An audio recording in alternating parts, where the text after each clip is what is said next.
Minsan pa po, binabati ko po ang bawat isa ng isang magandang umaga. Magandang umaga po sa ating lahat, mga kapatid. Ganon din po sa atin pong mga panauhin po. Salamat po sa inyong pagdalo sa amin pong gawain. Ngayon po, tayo'y dadako sa pakikinig ng salita ng Diyos. At bago po tayo magpatuloy sa gawain po natin, ay tayo pong muna ay yumuko at tayo po ay manalangin. Aming dakilang Diyos, lumalapit kami sa inyo sa oras na ito, nagpapakumbaba. Nawa ang aming mga papuri, ang aming mga pagsamba, ang aming mga handog, lahat ng ito ay naging katanggap-tanggap sa inyong harapan sa umagang ito. Lahat ng ito'y ginagawa namin upang kayo ay papurihan, upang kayo ay pasalamatan, upang ibalik sa inyo, Panginoon, ang nararapat na pagsamba na nagmumula sa aming mga puso. Patuloy na kayo ang siyang kumikilos sa aming mga buhay sa araw-araw. Ngayon, kayo rin, Panginoon, ang kumilos sa aming mga kalooban habang kami, Panginoon, ay narito at nakikinig, nagbabasa at nagbubulay ng inyong mga salita.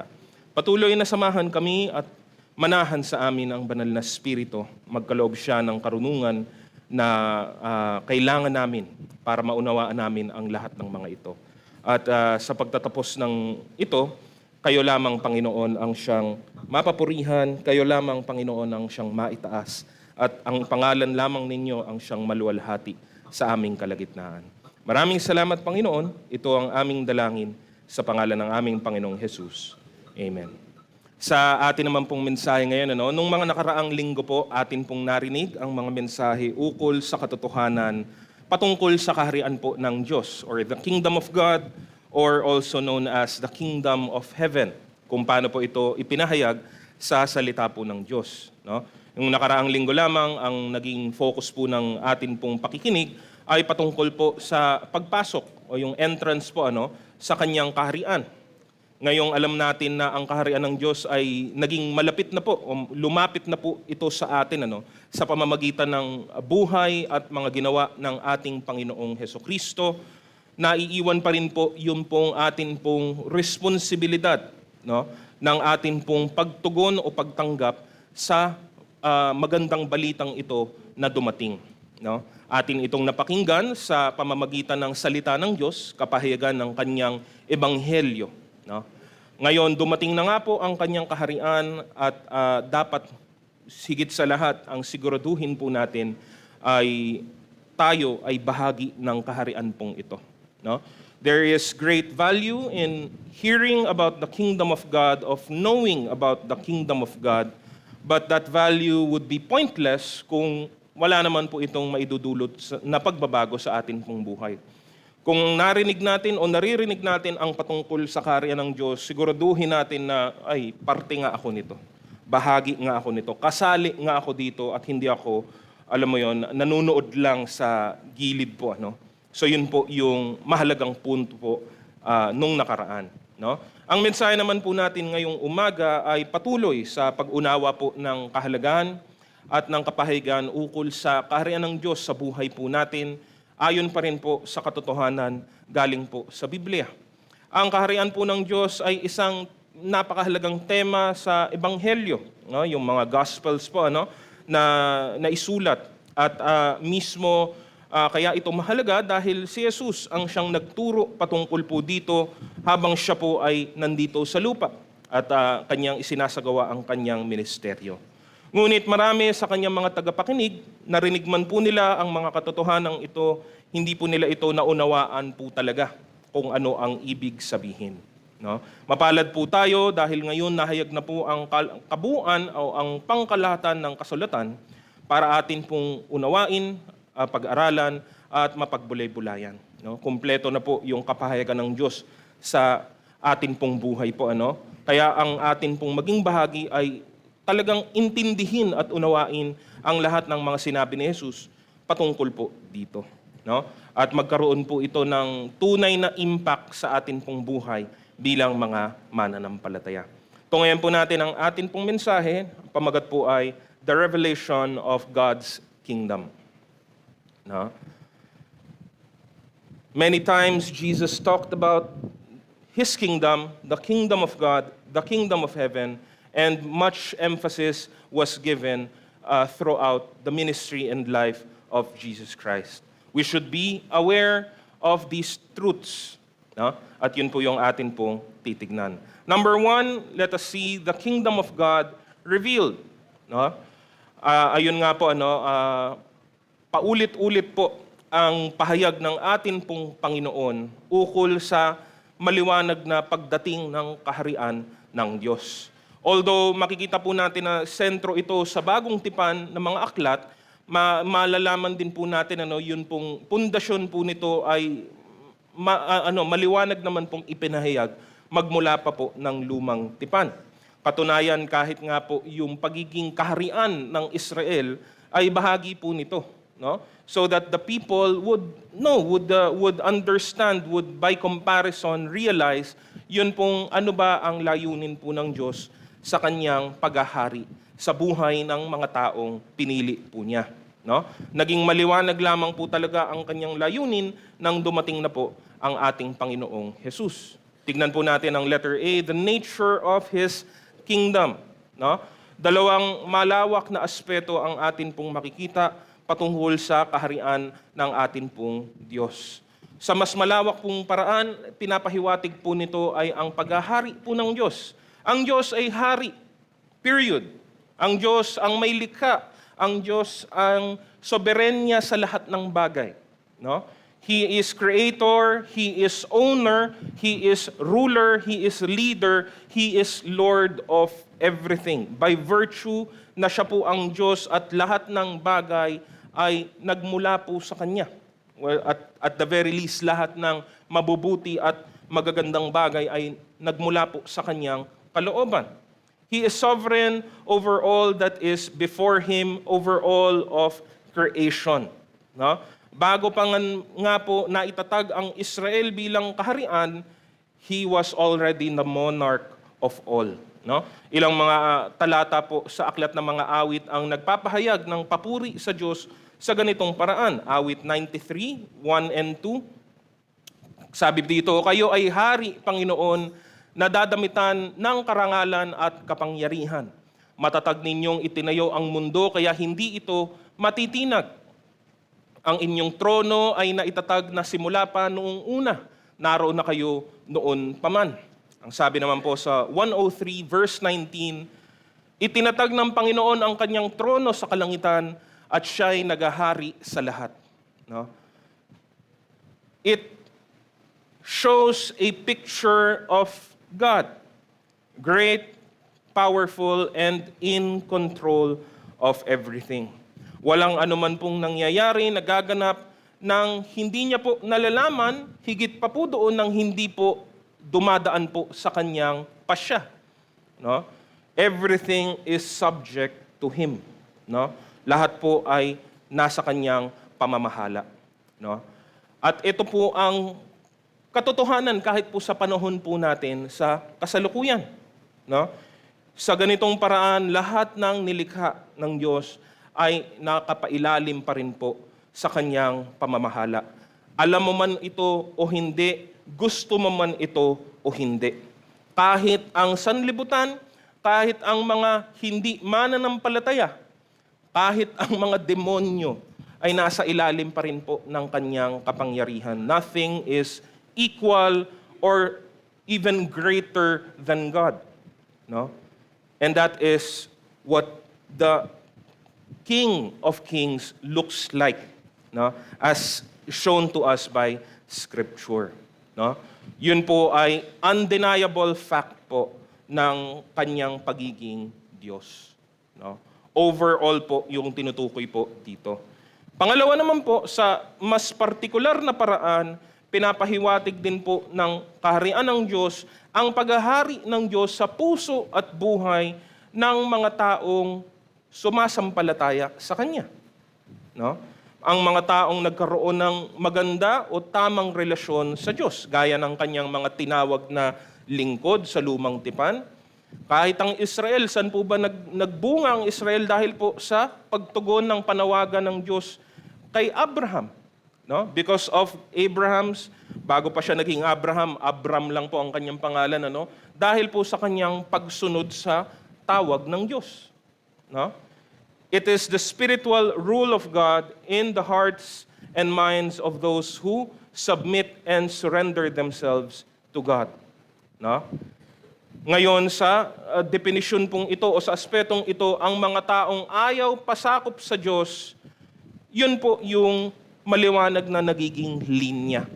No? Mga ayaw pasakop sa Diyos, ayaw sumunod sa Diyos, ayaw makinig sa Diyos, yun po ang mga taong hindi po bahagi ng partikular na paghahari ng Diyos na ito.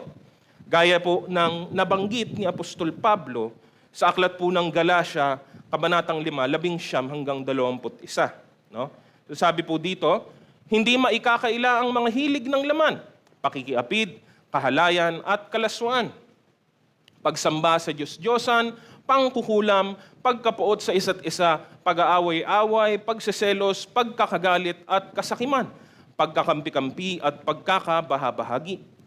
At ang dulo po, pagkainggit, paglalasing, kalayawan at iba pang katulad nito. Muli ko kayong binabalaan, ang gumagawa ng mga ito ay hindi magkakaroon ng bahagi sa kaharian ng Diyos. No? So again, we have to be very particular or specific. We have to be very careful when we talk about the kingdom of God or especially the rule of God. Yes, technically, lahat tayo, mabuti masama, sumasampalataya o hindi, nasa ilalim tayo ng pamamahala ng Diyos. Pero pagdating po sa partikular na sino ba ang miyembro, sino ba ang kasali, sino ba ang makakapasok sa kaharian ng Diyos, meron pong linya. Ang linya po ay mga nasa loob ng kaharian at the opposite of that ay wala po, nasa labas po sila ng kaharian. So yun po yung pinapahiwatig po ng talatang ito. No? Hindi magkakaroon ng bahagi sa kanyang kaharian. No? Those who acknowledge Jesus as Lord, who have placed their faith in Him, submitting themselves to God's rule in their lives, are those who are part of the kingdom. And specifically, the kingdom is spiritual in nature. No? Kaya nga siguro hindi po naunawaan ito sa panahon ni Jesus kasi nga po, paulit-ulit pong pinapahiwatig sa pagsasalita, sa mga pagtatanong at sa pag-aabang ng mga tao noong panahon ng kanyang ministeryo. Iniintay po kasi nila yung physical na paghahari. Iniintay nila yung pong, yun pong pagbabalik ng glory days ng Israel, gaya nung mga naganap sa lumang tipan. Panahon ng paghahari ni David, panahon ng paghahari, lalo na siguro ni Solomon, which was the golden years of the kingdom. No? At technically, that was during the time after na po ni Solomon na-divide ang kingdom. No? So United Kingdom din po sila, hindi pa po sila nahahati sa dalawa ng Israel at Judah. No? Yun yung inaasahan nila. No? Kaya nga nang dumating si Kristo, ano to? Sino tong taong to? No? Wala namang pedigree, wala namang saan ang galing, sinong tatay nito, sinong nanay nito, saan tribong galing to, saan pinanganak tong taong to? No? Tapos ang mga Pariseo, ang mga pinuno ng mga Hudyo, hindi nila matanggap. Hindi nila matanggap at katunayan po mga kapatid, hanggang ngayon, sa panahon po natin, ang mga Hudyo hindi pa rin po nila matanggap. They do not know, they know very well, they do not care about Jesus Christ at all. No? Ang mga Hudyo sa panahon po ngayon, wala po silang pakialam. No? Naniniwala sila, siguro may Jesus na nabuhay at namatay at pagtapos niyang mamatay, patay na siya, wala na. Anong pag-uusapan natin doon? Totoo ang sinabi ni Pablo sa Corinto na ang Panginoong Jesus ay katitisurang bato kasi para po sa mga Hudyo. No? Sinabi nga ni Jesus sa aklat ng Juan 18:36, sumagot si Jesus, ang kaharian ko'y hindi sa daigdig na ito.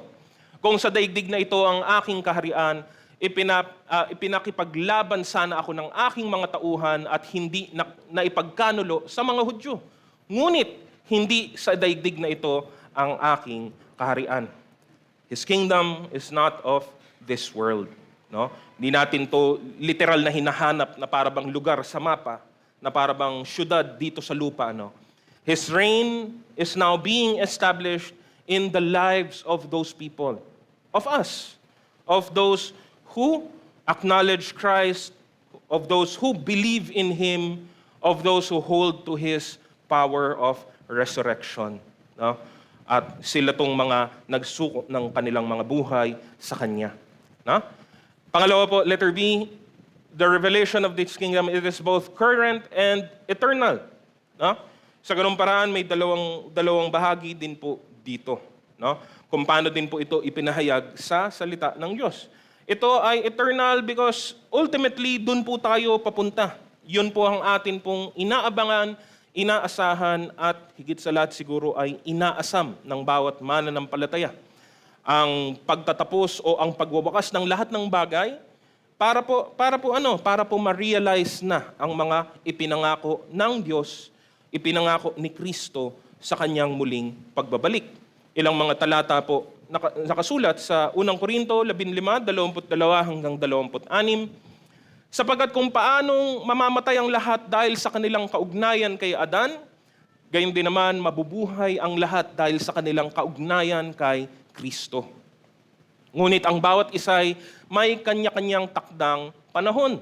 Si Kristo ang pinakauna sa lahat, pagkatapos ang mga kay Kristo sa panahon ng pagparito niya. At darating ang wakas kapag naibigay na ni Kristo ang kaharian sa Diyos Ama, pagkatapos niyang malupig ang lahat ng paghahari, pamahalaan at kapangyarihan. Sapagat si Kristo ay dapat maghari hanggang sa malupig niya at lubusang mapasuko ang kanyang mga kaaway. At kahuli-hulihang kaaway na kanyang lulupigin ay ang kamatayan. No? Sabi naman din po sa Mateo 25:31 hanggang 34, pagdating ng anak ng tao bilang hari, kasama ang lahat ng anghel, uupo siya sa kanyang trono ng kalwalatian. Titipunin naman sa harapan niya ang lahat ng tao at sila'y kanyang pagbubukod-bukurin, tulad ng ginagawa ng pastol sa mga tupa at mga kambing. Inilalagay nito sa kanyang kanan ng mga tupa at sa kaliwa naman ang mga kambing.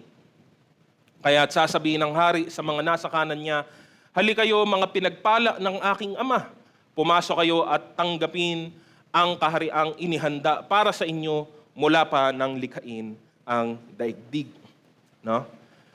Maliwanag po na yes, God is reigning in the hearts of His people today, but we also see that future glory that is yet to happen. Hindi pa po siya nangyayari. Hindi pa po siya nagaganap. Matagal na po itong inaasam ng mga sumasampalataya kay Kristo. Ganong katindi yung pananampalataya kahit ng mga alagad, ng mga apostol na sa palagay nila, in their lifetime, makikita nila ang pagbabalik ng Panginoon. Ganon silang kasigurado na sa tingin nila, ibabalik ang Panginoon bago pa sila mamatay. No? Hindi pa po siya bumabalik. Marami po pong mga dapat mangyari. Nakita po natin ang atin pong pag-asa. Hindi man po natin natitiyak at wala pong nakakatiyak ng muling pagpaparito ng Panginoon. Nakakatiyak lamang po tayo na siya ay babalik nga. No? Sabi din po sa 2 Timoteo, Kabanata 4, 17 hanggang 18, ngunit sinamahan ako ng Panginoon at binigyan ng lakas upang makapangaral ng lubusan sa lahat ng hintil at ako'y naligtas sa tiyak na kamatayan. Ang Panginoon ang magliligtas sa akin sa lahat ng kasamaan at siya rin ang maghahatid sa akin ng ligtas sa kanyang kaharian sa langit. Purihin nawa siya magpakailanman. Amen. No? We are waiting for something that is yet to come. No? Kaya nga nakikita din po natin na bagamat ganito po ang atin pong pinakamatinding inaasahan, we don't have to wait until the end to get all of the benefits from the glory of God, from the reign of Christ in our lives. No? Pinapahiwatig din mismo ng mga na sumulat nito, lalo na po si Apostol Pablo, ang paghahari ng Diyos sa kasalukuyang panahon. Sabi po, alimbawa, sa Colossus, Kabanata 1, 13 hanggang 14, iniligtas niya tayo sa kapangyarihan ng kadiliman at inilipat sa kaharian ng kanyang minamahal na anak na nagpalaya at nagdulot sa atin ng kapatawaran sa ating mga kasalanan. Ngayon po ay bahagi na tayo ng kanyang kaharian. Nararanasan na natin ang kanyang paghahari. No? Are we not yet in the kingdom when we already recognize and submit to God as our King? Yun na po yun. Ano pa po bang iniintay po natin? 'Di ba? Baka nga po kasi meron pong konsepto katulad nung mga Hudyo nung panahon ni Jesus. Baka hinihintay po natin ay pagbabago ng lipunan, pagbabago ng politiko o politika sa mundo. Hindi po. Tayo na po ang binabago ng Diyos. Tayo na po, nandito na po. No? Nagahari na po ang Diyos sa atin pong mga puso. Pero again, yung pagtatapos ng lahat ng mga ito ay darating pa. No? Ang kagandahan po nito ay napakalaking benepisyo at pribilehyo para po sa atin. Bakit po? For us to be able to experience the reign of God now is to be able to receive the blessings of God. Na ang mga pagpapala ng Diyos sa kanyang paghahari ay nararanasan na po natin sa kasalukuyang panahon. No? Hindi pa po lahat yan, pero nandiyan na, ang dami na pong, ano pong tawag po doon, marami na pong sample na binibigay ang Diyos sa atin. 'Di ba? Yung kapayapaan, yung kagalakan, yung pong yung pong mga bagay na nakikita at nalalasap na natin, pero alam mo yun, nandun pa rin yung wala pa yan. No, wala pa yan. Sabi lalo na po sa Aklat ng Pahayag, pag binasa mo po yun hanggang dulo, doon mo mararamdaman yung wala pa yan, patikim pa lang yan. No? Abangan mo yung pagdating talaga. No? Yun po yung idea na pinapahiwatig nito sa atin. Yung kapangyarihan, yun pong atin pong ugnayan sa Diyos. No? Kaya nga kahit po hindi pa po dumarating ang pagwawakas ng mundo, ang sumpa at ang kabigatan na daladala ng kasalanan at ng sanlibutan ito ay napagtatagumpayan na po natin. No? Sa iba't ibang paraan, binibigyan po tayo ng tagumpay ng atin pong Panginoon. Bagamat tayo'y mamamatay pa rin. No? Alin man po ang mauna, dumating man po ang Panginoon, pag dumating na po ang Diyos, wala na po. Yung mga dinatnan po niya, hindi na po yun mamamatay. Pero kung hindi pa po dumating ang Diyos, mamamatay po muna tayo. No? Pero alam po natin, kahit na mamamatay pa tayo sa kasalukuyan, sa timeline na ito, alam po natin na, gaya ng nabanggit ni Apostol Pablo kanina lamang, na lulupigin ng Diyos ang kamatayan. Ang huling kaaway ay ang kamatayan. No? At pag nangyari na po yun, wala na po, tapos na po. No? Ang lahat ng ito. No? Death was technically defeated the moment Jesus Christ rose from the grave. No?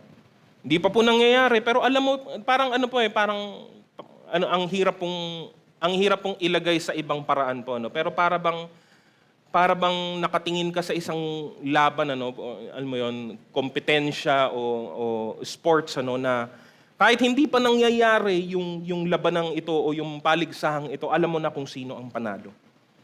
Maliwanag na kung sino ang magwawagi, at ang magwawagi sa buhay na ito ay ang atin pong Panginoon. No? Sa kasalukuyan, kailangan nating mag-intay. Sa kasalukuyan, kailangan po nating magtiis. Sa kasalukuyan, kailangan nating magbantay at kailangan po nating maghanda. Kailangan labanan ang laman at ang kasalanan. Kailangan layuan at tanggihan ang kaaway. No? Kailangan dumulog sa Diyos sa maraming mga kabigatan at mga pasanin na meron po tayo. No? At yes, hanggat hindi pa po bumabalik ang Diyos, kailangan nating tiisin kahit ang negatibong aspeto ng kamatayan sa kasalukuyan. And yet, nandun po buhay ang pag-asa na nasa atin dahil alam nating sa lahat ng ito, nagahari ang Diyos. Sabi po sa Aklat ng Pahayag, 21, talatang 3, narinig ko ang isang malakas na tinig mula sa trono. Tingnan ninyo, ang tahanan ng Diyos ay nasa piling na ng mga tao. Maninirahan siyang kasama nila at sila ay magiging bayan niya. Makakapiling nilang palagi ang Diyos at siya ang magiging Diyos nila.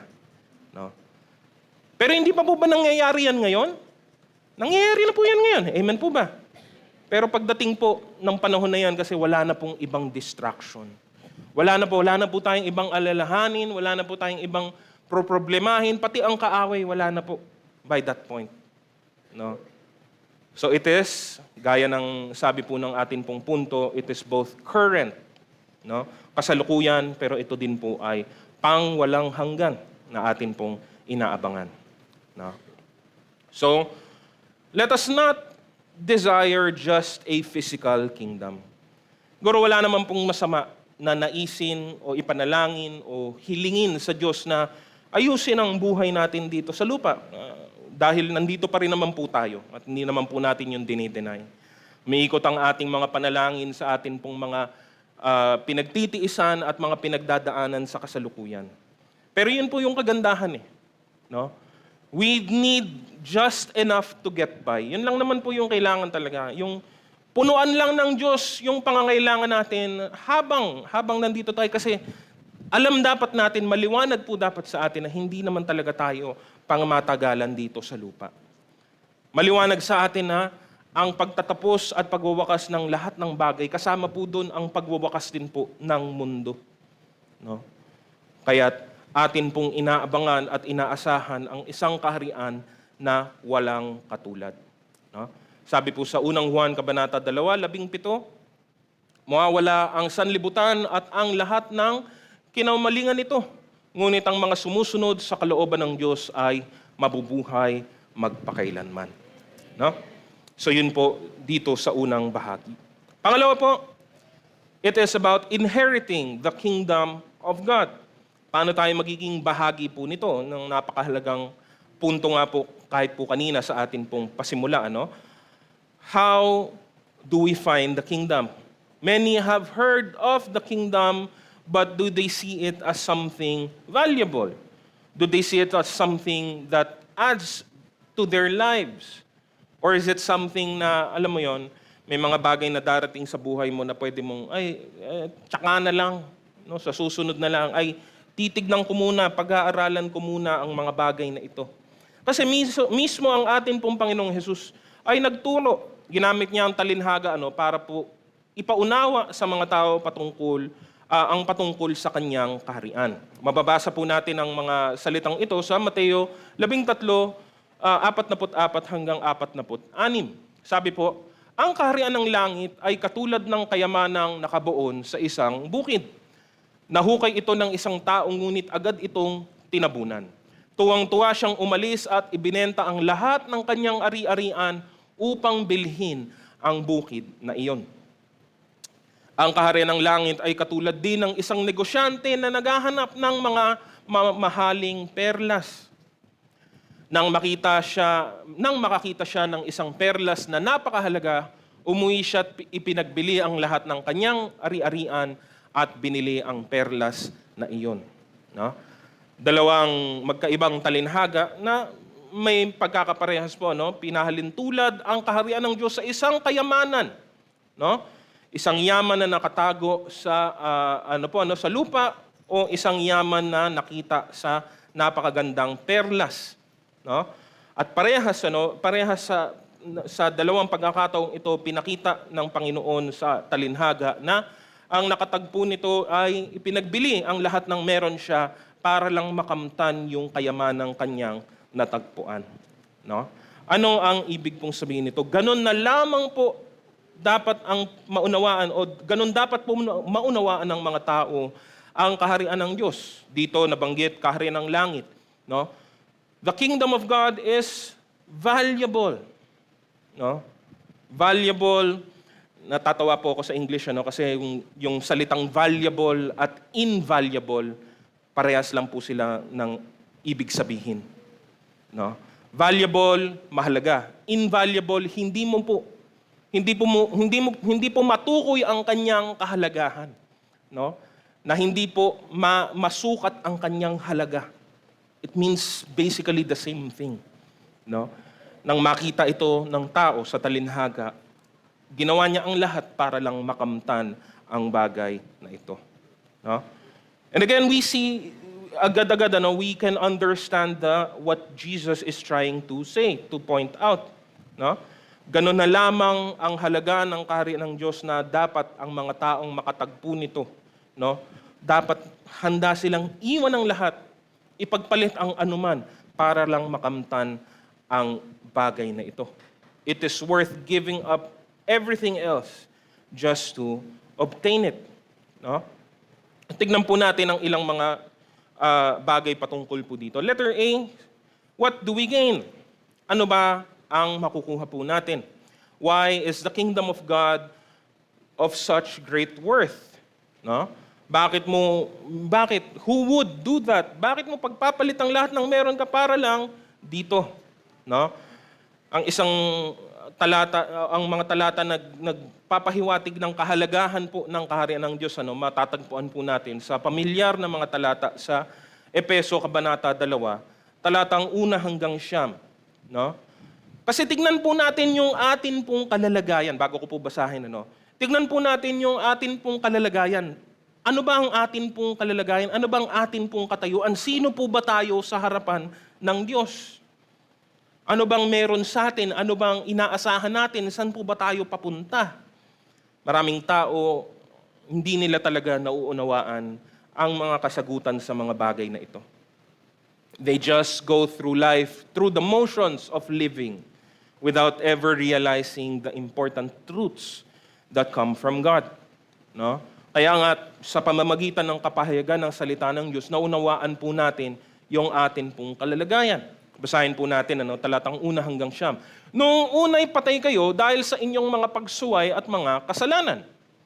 Sinusunod ninyo noon ang masamang takbo ng mundong ito at napailalim kayo sa prinsipe ng kasamaan, ang espiritong nagahari sa mga taong ayaw pasakop sa Diyos.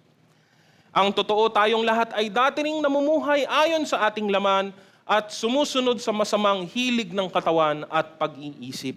Kaya't sa ating likas na kalagayan, kabilang tayo sa mga taong kinapopuotan ng Diyos. Sa relasyon pong ito ng tao sa Diyos, we are at a deficit. Lugi po tayo. Hindi po tayo nag-start ng neutral. Ano yung zero? Hindi po tayo nag-start sa zero. No? Balanse. No? Wala kang lamang, wala kang lugi. Lugi po tayo. Sa ating likas na kalagayan, kabilang tayo sa mga taong kinapopuotan ng Diyos, we are at a deficit. May utang po tayo. Ang laki po ng pagkakautang po natin. No? And that's where the truth begins to take hold of us. Kasi hindi alam to ng maraming tao eh. Akala lang nila ay nakakagawa ako ng mali, nakakagawa ako ng masama, pero bumabawi naman ako eh. Gumagawa din naman akong mabuti. Hindi naman ako puros kasamaan lang, may mabuti din naman akong ginagawa. Ngutulong din naman ako sa kapwa ko. That's not the point. Hindi po yun ang punto na pinapahayag ng katwiran at paghahari ng Diyos. No? Ngayon, nagbago ang lahat sa sumunod na mga talata. Verse 4, subalit napakasagana ng habag ng Diyos at napakadakila ng pag-ibig niya sa atin. Tayo'y binuhay niyang kasama ni Kristo noong tayo'y mga patay pa dahil sa ating pagsuway. Naligtas nga kayo dahil sa kanyang kagandahang loob. Dahil sa ating pakikipag-isa kay Kristo Jesus, tayo'y muling binuhay na kasama niya upang mamunong kasama niya sa kalangitan. Hindi lang, again, nasasabi po natin to time and time again, for God to do this is so much more than I could expect. It could have been, okay, naawa ang Diyos sa atin, naawa ang Diyos sa iyo sa akin, okay, hindi ko na kayo parurusahan. Kung yun lang ang biyaya ng Diyos, hindi ko pa rin po maipapaliwanag kung ano po ang nilalaman ng pasasalamat ko sa Kanya.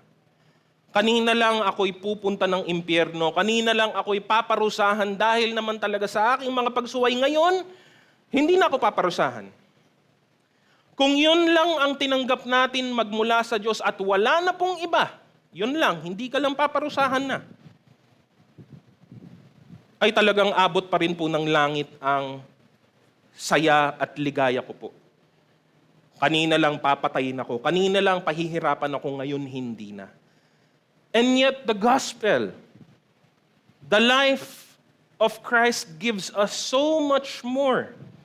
Hindi lang tayo pinatawad, binago pa ang atin pong kalalagayan, binago pa ang atin pong puso at isipan, binabago pati ang atin pong mga pangangatwiran, pati po ang ating direksyon ng buhay, binabago ang lahat. Binago pati ang atin pong katayuan, ang atin pong kalagayan. Dati, kaaway ng Diyos, kanina, kinapopuotan ng Diyos, ngayon, mamumunong kasama niya sa kalangitan.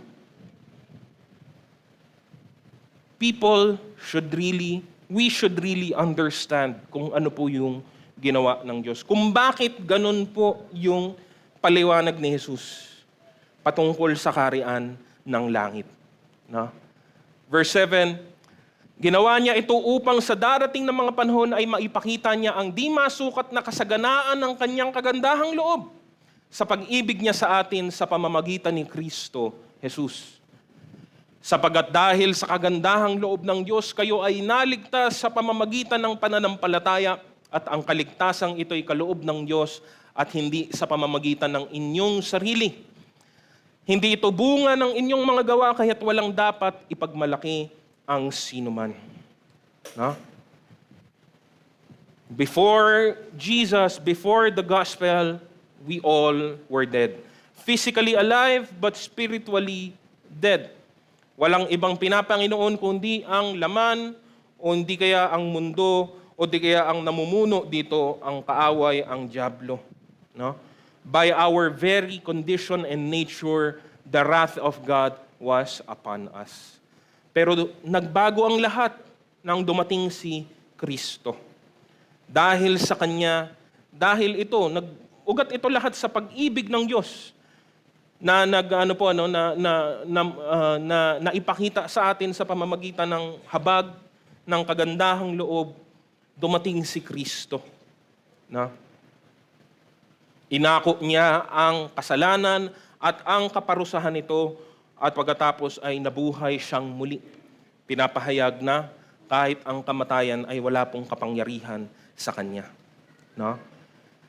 Not only were we forgiven, we were also placed in a place of honor, isang dako na hindi po tayo karapat-dapat na tumanggap. No? At sabi nga, marami pang ihahayag ang Diyos sa hindi masukat na biyaya at yaman na meron siya. Papakita niya sa pamamagitan ng kanyang pag-ibig sa atin. No? We were brought from death to life, from darkness to light, from punishment. Sabi ko nga, kahit na punishment to no punishment, okay na yun eh. Hindi lang po ganun ang ginawa. From punishment, pinalitan pa ng Diyos ng reward. No? Lahat ng ito dahil sa kanyang biyaya. No? Sa lumang tipan, ang lumang tipan ay napupuno ng mga pangako ng Diyos na sana ay matutupad o matutupad sana sa bansang Israel. Pero yun man ay inoverride ng Diyos. Ngayon sa pamamagitan ng pagdating ni Kristo, lahat ng mga pangako ng Diyos ay tinupad na nga sa pagparito ng kanyang bugtong na anak. At tutuparin pa, marami pa pong hindi nangyayari gaya ng atin pong narinig kanina. Tutuparin pa sa pamamagitan pa rin ng ating Panginoong Jesus. No? Dahil sa ginawa ng Panginoon, tayo ay nabigyan ng pagkakataon na maging bahagi ng bagong pakikipagtipan sa Diyos. Magkaroon ng tamang relasyon sa Diyos upang tawagin na kanyang bayan. No? Hindi lang bayan, upang tawagin pang maging mga anak. Kaya sabi sa sumunod na mga talata, 11 hanggang 16, kaya't alalahanin ninyo ang dati ninyong kalagayan. Kayo'y ipinanganak na mga hintil at dituli ang tawag sa inyo ng mga Hudyo. Ang mga Hudyo naman ay tinatawag na mga tuli dahil sa ginagawa nila sa kanilang katawan. Noong panahong iyon, hiwalay kayo kay Kristo, hindi kabilang sa bayang Israel at hindi saklaw ng tipan na nababatay sa mga pangako ng Diyos. Nooy nabubuhay kayo sa mundo na walang pag-asa at walang Diyos. Ngunit ngayon, dahil sa inyong pakikipag-isa kay Kristo Jesus, kayo na dati malayo sa Diyos ay inilapit sa pamamagitan ng dugo ni Kristo. Sapagkat si Kristo mismo ang nagbigay sa atin ng kapayapaan dahil ang mga Hudyo at ang mga Hintil ay kanyang pinag-isa. Sa pamamagitan ng kanyang katawan, pinawi niya ang alitan na parang pader na naghihiwalay sa atin. Pinawalang bisa niya ang kautosang pawang mga utos at alituntunin upang ang mga Hudyo at mga Hintil ay maging iisang bayan na lamang at sa ganito'y maghari ang kapayapaan. Sa pamamagitan ng kanyang kamatayan sa krus, winakasan niya ang kanilang alitan, pinagkasundo sila sa Diyos at pinagbuklod sa iisang katawan. No? Yes, again, sa pag-aaral at sa pagtalakay ng salita ng Diyos, lagi nating nababanggit po ang diferensya o pagkakaiba ng Hudyo at Hintil. Because parte yun po, bahagi po yun ng kasaysayan. Pero alalahanin din po ninyo yung realidad, yung aktual sa kasalukuyan. Wala na pong Hudyo at Hintil. Wala na po talaga. Mismo ang Biblia ang nagpapatunay sa katotohanan pong ito. Pinag-iisa sila ang mga sumasampalataya sa Diyos. No? Yan ang dulot sa atin ng paghahari ng Panginoon. Yan ang dulot sa atin ng biyaya ng Diyos. No? Ngayon, letter B, what must be done? Ano ang kailangan po nating gawin? Ayon po sa Aklat ng Juan, Kabanata 3, Talatang 3, isang bagay lamang po ang kailangan mangyari. Sabi po, sumagot si Jesus, pakatandaan mo, malibang ipanganak na muli ang isang tao, hindi niya makikita ang paghahari ng Diyos. The only way to inherit this kingdom is to be born again. To be born of the Spirit, in the Spirit of God. And to be born of the Spirit is only possible through the sovereign and merciful act of the Lord. Siya din po ang nagkakaloob po nito. No? Ang dulo ng kapanganakang muli ay ang pagpapala na atin pong tunay na ilagak ang atin pong pananampalataya at pagtitiwala kay Hesukristo. No? Gaya ng ating nabasa kanina lamang sa Aklat ng Efeso, no, pananampalataya kay Hesukristo at hindi sa anumang ibang bagay, hindi sa pamamagitan ng mga gawa, hindi sa pamamagitan ng kabutihan, hindi sa pamamagitan ng anumang mga sakripisyo natin. No? Ang pananampalataya at pagtitiwala sa Kanya ang susi para po dito. Wala pong ibang paraan para ang sinuman ay maligtas. Walang ibang paraan para mapasa atin ang Kanyang kaharian. Pinalawak pa po dito ni Apostol Pablo, no? Sa aklat po ng Roma, Kabanata 10, 9 hanggang 17. Kung ipahahayag ng iyong labi na si Jesus ay Panginoon at buong puso kang sasampalataya na siya'y muling binuhay ng Diyos, maliligtas ka. Sapagkat sumasampalataya ang tao sa pamamagitan ng kanyang puso at sa gayon ay pinapawalang sala ng Diyos. Nagpapahayag naman siya sa pamamagitan ng kanyang labi at sa gayon ay naliligtas. Sinabi nga ng kasulatan, walang sino mang sumasampalataya sa Kanya ang mapapahiya. Kaya't walang pagkakaibang katayuan ng Hudyo at ng Hintil. Iisa ang Panginoon ng lahat at siya'y masaganang nagbibigay sa lahat ng tumatawag sa Kanya. Dahil sinasabi sa kasulatan, maliligtas ang lahat ng tumatawag sa Panginoon. Paano naman sila tatawag sa Kanya kung hindi sila sumasampalataya? Paano sila sasampalataya kung wala pa silang napakinggan tungkol sa Kanya? Paano naman sila makakapakinig kung walang mangangaral sa kanila? At paanong makakapangaral ang sinuman kung hindi siya isinugo? Tulad ng nasusulat, o kay gandang pagmasdan ang pagdating ng mga may dalang magandang balita. Ngunit hindi lahat ay tumanggap sa magandang balita. Gaya ng isinulat ni Isaias, Panginoon, sino ang naniwala sa aming mensahe? Kaya't ang pananampalataya ay bunga ng pakikinig at ang pakikinig naman ay bunga ng pangangaral tungkol kay Kristo. Kaya kailangan pong ipahayag ang ebanghelyo at pinapahiwatig din po kung paano po dapat tugunan ito ng mga nakakarinig. Liwanagin po natin ng napakahalagang punto, no? Ang mapakinggan ang ebanghelyo, hindi po ililigtas ang sinuman. Ang makinig o ang mapakinggan lang ito o ang makinig lang dito, no? Nor does an empty affirmation of the lips. Dahil maraming tao gusto pong tinitignan ito at gusto po nilang tanggapin ito na literal lang, no? Marami pong tao din ang nagsasabing naniniwala sila sa Diyos, naniniwala sila kay Kristo, na nagbabasa sila ng Biblia. Totoo ba? Alam ng Diyos ang katotohanan. Alam ng Diyos ang genuine sa hindi. No? Kinakailangan ng meron pong spirit-led response. That's why we need to be born again. No? After a person is born again, only then can a person respond to the truth of Jesus Christ. Ang response po niya nagre-resulta sa conviction.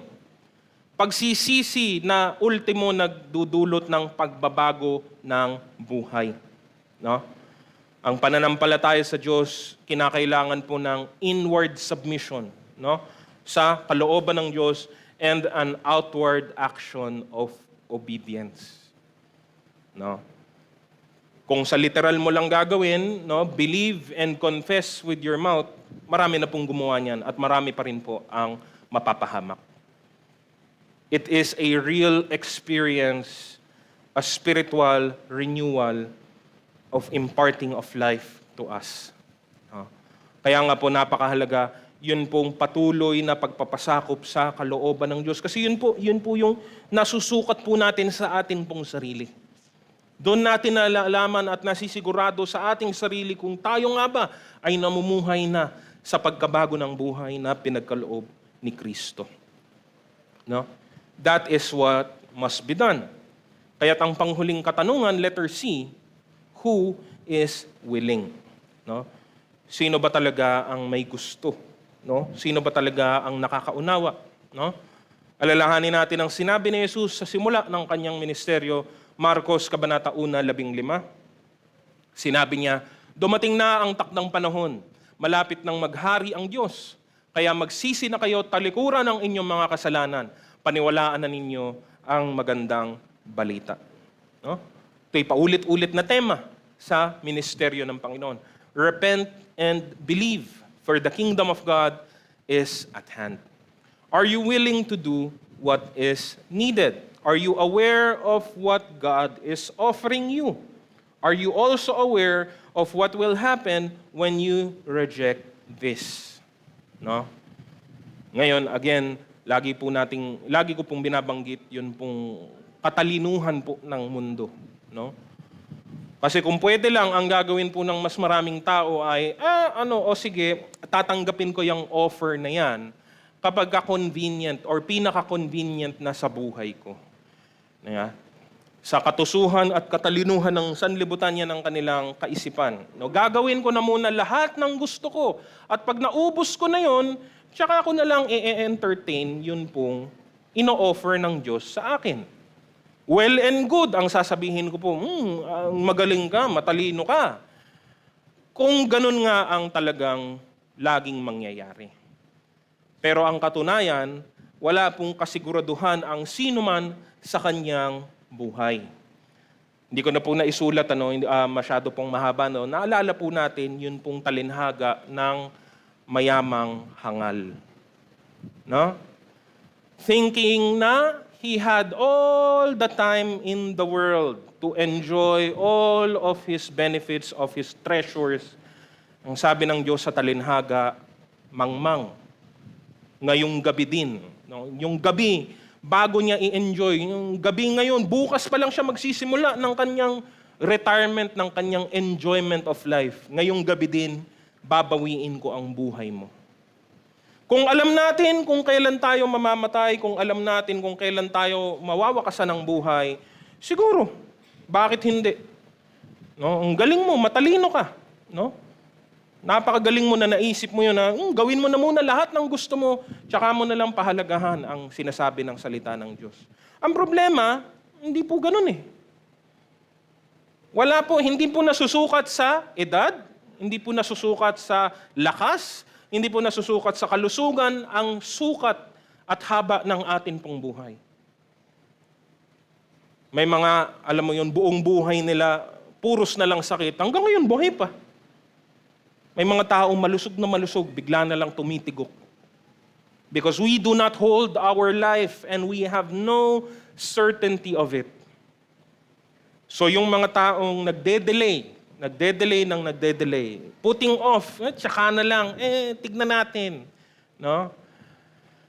Ito po ang babala para sa inyo. Hindi po ito pananakot. Ito po ay pawang katotohanan lamang. We do not know our life. We do not know its end. Alam natin ang beginning. Alam natin, nandyan, nakasulat po sa birth certificate, but we do not know. Para malaman mo ang katapusan ng buhay mo, kailangan mo munang mamatay. At by then, it's too late to do anything else. No. Kaya nga po, alalahanin po natin yung offer na ito, while it is still here, habang mainit pa, habang bukas pa ang pintuan, pahalagahan na po natin ito. No? Sabi po sa Mateo 22, 1-10, muling nagsalita sa kanila si Jesus sa pamamagitan ng talinhaga. Sinabi niya, ang karya ng langit ay katulad ng isang haring nagdaos ng isang handaan para sa kasal ng kanyang anak na lalaki. Isinugo niya ang kanyang mga lingkod upang tawagin ang mga inanyayahan, ngunit ayaw nilang dumalo. Muli siyang nagsugo ng ibang mga lingkod at kanyang pinagbilinan ng ganito. Sabihin ninyo sa mga inanyayahan na nakahanda na ang mga pagkain, napatay na ang aking mga baka at mga pinatabang guya at handa na ang lahat. Halina kayo. Ngunit hindi ito pinansin ng mga inanyayahan. Sa halip pumunta sila sa kani-kanilang lakad. May nagpunta sa kanyang bukid at mayroon namang nag-aasikaso ng kanyang negosyo. Sinunggaban naman ng iba ang mga lingkod, hinamak at pinatay. Galit na galit ang harit kaya't pinapunta niya ang kanyang mga kawal upang puksain ang mga mamamatay taong iyon at sunugin ang kanilang lungsod. Pagkatapos sinabi niya sa kanyang mga lingkod, nakahanda na ang mga pagkain ngunit hindi karapat-dapat ang mga inanyayahan. Pumunta kayo sa mga lansangang matao at inyong anyayahan sa kasalan ang lahat ng makita ninyo. Pumunta nga sa mga pangunahing lansangan ng mga lingkod at isinama nila ang lahat ng kanilang natagpuan. Masasama't mabubuti at napuno ng mga panauhin ang bulwagang pangkasalan. Sa mas malalim, pinapahiwatig po dito ang nangyari sa Israel. Tandaan, nang bumaba dito si Jesus sa lupa, ang una niyang ministeryo, ang tanging ministeryo niya kung tutuusin, ay para po sa bayan ng Israel. All his life, all his ministry, until his death, Jesus Christ did not go out of Israel. Mga Hudyo po ang kanyang hinarap. Ngunit pinapahiwatig dito ang nangyari. His own rejected him. No? Ngayon, lumawak po ang imbitasyon. Lumawak po ang paanyaya. Ngayon, wag po tayong maging mayabang, wag po tayong magmalaki, wag po tayong magmataas. Kasi ultimately, ano ba ang magiging response po natin? Mahalaga po yan. Sa imbitasyon, meron pong RSVP, hindi po ba? Anong isasagot mo? No? At kahit ang hindi pagpansin, kahit ang hindi pagsagot, ay kasagutan din po. Tanong niyo po yung mga kinasal at nagpaunlak ng imbitasyon. No, tingnan niyo kung masaya sila doon sa mga binigyan ng imbitasyon na hindi naman po sila kinibo. Yun man ay kasagutan. No. Hindi ka man umoo o humindi, ang inyong hindi pagpansin ay sagot na rin po. Ano ang isasagot natin sa paanyayang ito ng Diyos? May mga iba sumagot na. May mga iba, they affirmed the invitation. Paano ikaw? Paano sa iba? Paano sa iyo na nakikinig dito sa mensaheng ito? No? Who is willing? Ano po? Kaya nga, sa pagtatapos po ng atin pong punto, number 3, our last point, mahalaga din po nating tignan yung layunin po natin sa loob ng kaharian. Our purpose. No? Okay, nakapasok ka. Layunin mo o gusto mo na makarating, maging bahagi ng kanyang kaharian. Ano ngayon kung nandito ka na? No? Tayo ba'y aasta na parang refugee lang? Parang nakapasok ng gate tapos okay na, bahala ka na sa buhay mo. No? Basta nandiyan ka sa loob, ayos na. Hindi po. No? We have been given the great blessing and privilege of being part of the kingdom of God, but with it comes the reality, the responsibility of living under the rule of God, which is the whole point of the kingdom of God. The rule of God is the point of the kingdom. Ang paghahari niya ang layunin sa kanyang kaharian. Built, nandun na nga po mismo sa pangalan po na ginagamit po. No? Dalawang bagay po ang atin pong makikita. Letter A, it is about glorifying God. Ano man ang ginagawa po natin ngayon, kabilang ng paghahari ng Diyos, kabilang na sa kanyang kaharian, ay ginagawa po dapat natin para po sa kanyang kapurihan. Para po sa kanyang kalwalatian. Sabi po sa unang Kronika 16:28 hanggang 30, purihin ninyo ang Panginoon kayong lahat ng tao sa mundo. Purihin ninyo ang kanyang kalwalatian at kapangyarihan. Ibigay ninyo sa Panginoon ang mga papuring nararapat sa Kanya. Magdala kayo ng mga handog at pumunta sa Kanyang presensya. Sambahin ninyo ang Panginoon sa kagandahan ng Kanyang kabanalan. No? Mabilis at maliwanag unawain ang mga salitang ito. Pero alam mo nating mas challenging po ito sa totoong buhay. Dapat naunawaan po natin na ang pagbibigay ng kapurihan sa Diyos ang buong layunin kung bakit po tayo nilikha. Nasira lang ito dahil sa kasalanan, dahil sa pagsuway. No? Kaya nagbuhol-buhol at nagkabalubuluktot ang atin pong buhay at layunin. No? Paulit-ulit na pinipilit ng tao lumayo sa Diyos, lumayo sa presensya ng Diyos. Hanggang ngayon, yun po ang nangyayari. No? Pero ngayon na tayo ay nakipagkasundo na, pinagkasundo na sa pamamagitan ng dugo ni Kristo, binabalik tayo doon sa original na layunin naman talaga. This was the purpose for us to be with fellowship, be at peace with our fellowship with God, and to give Him the glory. No?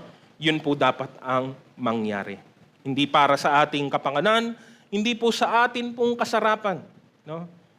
There are some who claim that being a Christian is all about the pleasures and privileges of life. Meron pong pleasure, meron pong privilege, pero the whole point, the main point is the glory of God. The worship of the Lord. Yun po ang bottom line palagi.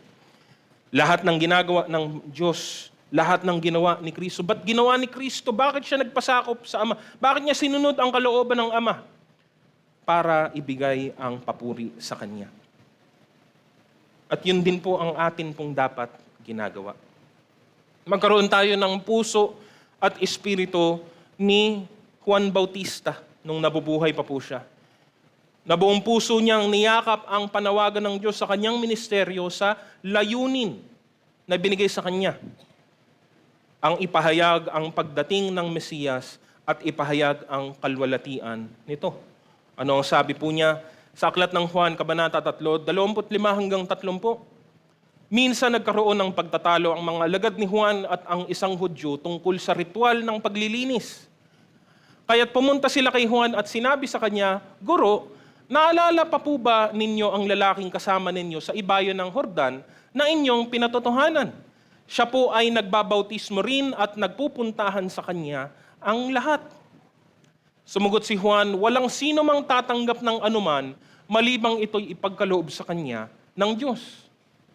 Kayo mismo ang makapagpapatunay na sinabi kong hindi ako ang Kristo, isa lamang akong sugo na mauuna sa kanya. Sa isang kasalan, ang babaeng ikakasal ay para lamang sa lalaking ikakasal. Ang abay na naghihintay sa pagdating ng lalaking ikakasal ay lubos na nagagalak kapag narinig niya ang tinig nito. Gayun din naman, lubos na ang aking kagalakan ngayon. Kinakailangan siya ang maging dakila at ako na may maging mababa. Mas maganda pong pakinggan yung English po, He must increase and I must decrease. That's it. That's the purpose of giving glory to God.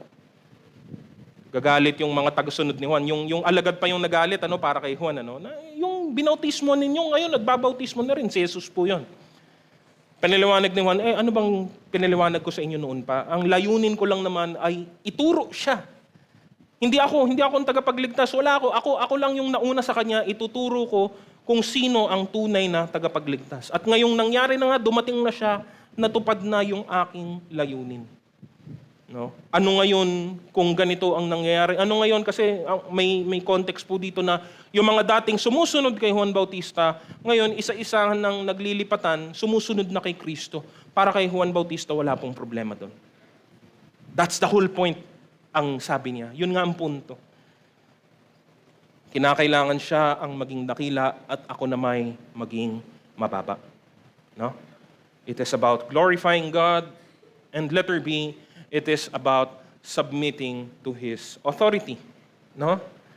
Kung sinasabi mong hari si Kristo, hari ang Diyos, sinong masusunod? E di yung Diyos, e di yung hari, hindi tayo.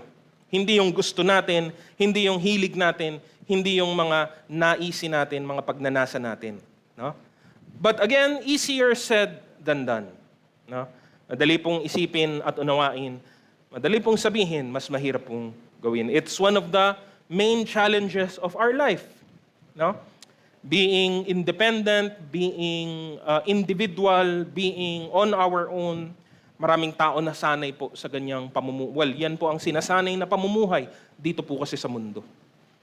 Na ang sarili ang mahalaga at ang gusto natin ang mahalaga at ang layunin natin ang mahalaga at unahin natin ang ating sarili higit sa lahat. Sa kaharian ng Diyos, dahil nga ito'y kaharian ng Diyos at hindi kaharian ng tao, ang Diyos ang pinakamahalaga, hindi po tayo. Ang layunin niya ang pinakamahalaga, hindi po tayo. Ang nakapaghatid ng kapurihan sa Kanya ang mahalaga, hindi yung nagdudulot lang ng kasiyahan sa atin. No. 'Di ba? Obedience to God is one of the simplest ways we can glorify Him. Malayo na po ang itinakbo at narating po natin galing po sa sinaunang panahon ng paghahandog sa lumang tipan. Pagdadala ng mga hayop na kakatayin, na gigilitan, papadanakin ng mga dugo. Ngayon, ang atin pong pagsamba ay hindi po obligasyon, pero hindi din po siya dapat lip service lamang. We worship God, sabi po ni Jesus Christ, in spirit and in truth. And living in the kingdom is all about the King and His reign. No? Ang kanyang pamamahala. No? Pinapahiwatig na ang ating pong pagsunod sa Kanya, nagpapakita ng ating pag-ibig din sa Kanya. Unang Juan, Kabanata 5, 2-3. Ito ang palatandaang iniibig natin ang mga anak ng Diyos kung iniibig natin ang Diyos at tinutupad ang Kanyang mga utos. No? Ang pagsunod ay nagpapahiwatig na tayo ay bahagi nga ng Kanyang kaharian dahil pinapahiwatig nito ay tayo ay pinanganak na muli sa Espiritu. Sabi din po sa Kabanatang 2, 3-6. Nakakatiyak tayong nakikilala natin ang Diyos kung sinusunod natin ang Kanyang mga utos. Ang nagsasabing nakikilala ko siya, ngunit hindi naman sumusunod sa Kanyang mga utos ay sinungaling at wala sa Kanya ang katotohanan. Ngunit ang tumutupad sa salita ng Diyos ay umiibig ng wagas sa Diyos. Sa ganito, nalalaman natin na tayo'y talagang nasa Kanya. Sino mang nagsasabing nananatili siya sa Diyos ay dapat mamuhay tulad ng pamumuhay ni Kristo. Muli, madaling sabihin na ako'y bahagi ng Kanyang kaharian. Ako'y naniniwala kay Kristo. Ako man ay naniniwala sa Diyos. Dali pong sabihin ng lahat ng mga ito. And anyone can do it. Anyone can say these things. But only those who obey God and live according to His will can truly have that claim of being a child of God. No? Tinatawag ng Biblia ang mga taong sumusunod sa Diyos na mapalad. Sabi po sa awit 119, 1 and 2, mapalad ang taong namumuhay ng walang kapintasan at naaayon sa utos ng Panginoon. Mapalad ang taong sumusunod sa mga katuruan ng Diyos at buong pusong hinahanap ang Kanyang kalooban. At hindi naman po ito, hindi po siya sobrang dali, No, hindi po siya sobrang dali na wala ka nang kailangan gawin, na effortless ba.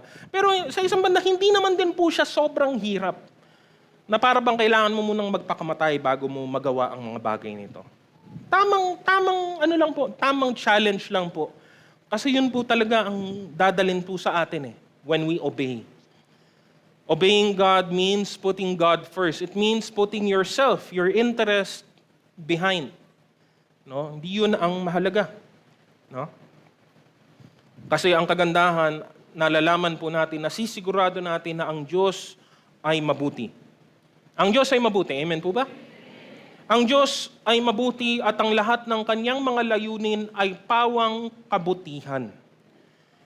Pag inintindi mo yon, inunawa mo po yon, kung ganoon, anong mawawala sa'yo kung susundin mo ang Diyos na mabuti? Na alam mo na ang lahat ng kanyang mga layunin at mga panuntunan ay mabuti din naman. What do you lose when you obey a good God? Mas malaki pa nga po ang nawawala sa atin, mas malaki pa ang lugi po natin when we reject His purpose and His will. Tanungin nyo ang mga pasaway. Yung mga pasaway na sa awa ng Diyos ay naririto pa rin. Tanungin ninyo, honest to goodness, heart to heart, tanungin ninyo, worth it po ba yung pagsuway ninyo?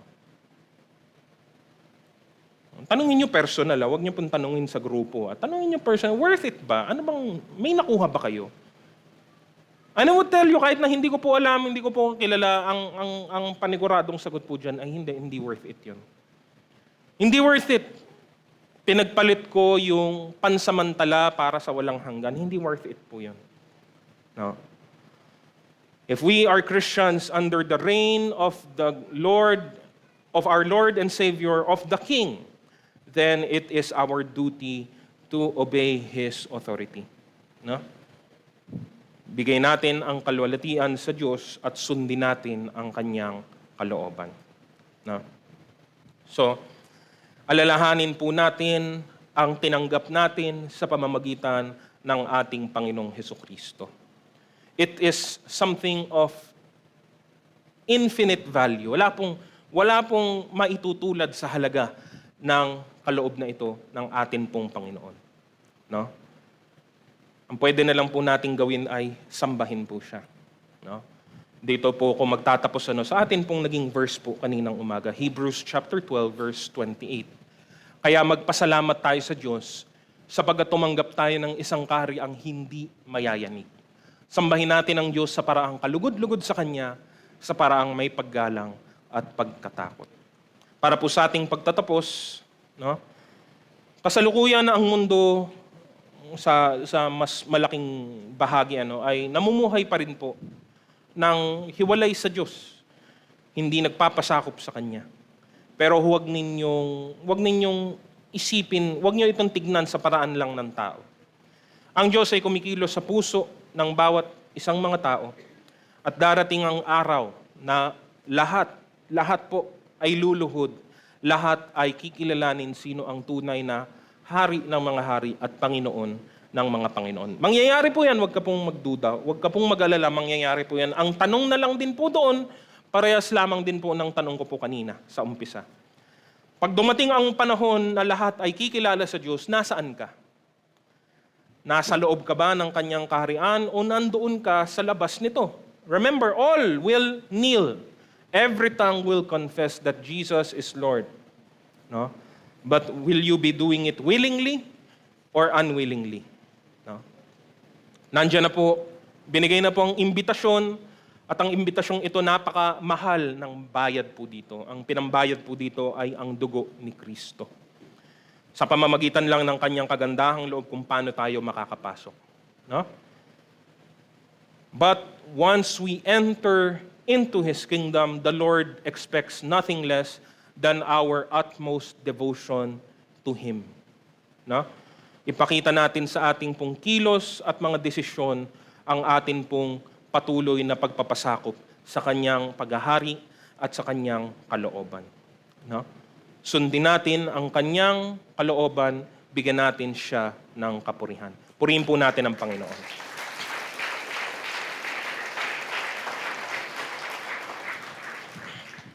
Naanyaan ko na po ang lahat na tumayo at tayo po ay magtatapos na po sa atin pong gawain. Tayo po ay manalangin. Aming dakilang Diyos, nagpapasalamat kami muli sa umagang ito. Patuloy, Panginoon, na maunawaan po namin ang katotohanan ukol sa inyong kaharian, sa ang lahat ng mga aspeto at mga detalye na napakahalaga na inyong ipinahayag sa inyong mga salita. Patuloy, Panginoon, na bigyang halaga namin ang offer na ibinibigay ninyo sa lahat ng tao. Huwag namin itong palagpasin, huwag namin itong sayangin, huwag namin itong ipagwalang bahala, O Diyos. At baka magulat kami kapag biglang sinarado na ang pinto at hindi kami nakapasok. Hayaan nyo na kumilos ang banal na Espiritu sa puso ng bawat isa ngayong umaga, sa bawat isang nakapakinig ng inyong mensahe. Kahit mamaya, Panginoon, ng mga makakapakinig pa nito sa panonood sa aming YouTube channel. Patuloy na mangusap ang mga salita ninyo sa buhay namin, Panginoon. At kami nga na, kung kami nga ay nasa loob na ng inyong kaharian, patuloy, Panginoon, magpatuloy kami sa isang buhay na kalugod-lugod sa inyong harapan. At nawa, Panginoon, sa lahat ng aming gagawin, kayo lamang ang siyang maitaas at ang inyong pangalan lamang ang siyang mapabigyang kalwalatian. Salamat, O Diyos, at sa inyo ang pinakamataas na papuri sa umagang ito. Tanggapin po natin ang bendisyon. Ang Diyos na nagbibigay sa atin ng pag-asa, ang magkaloob nawa sa inyo ng kagalakan at kapayapaan sa pananalig upang sumagana kayo sa pag-asa sa pamamagitan ng kapangyarihan ng Espiritu Santo. Sumainyo nawa ang Diyos na pinagmumulan ng ating kapayapaan. Ang lahat ng pinagpala ay magsabi ng Amen. Purihin po natin ang Panginoon at magbatian po tayo sa bawat isa.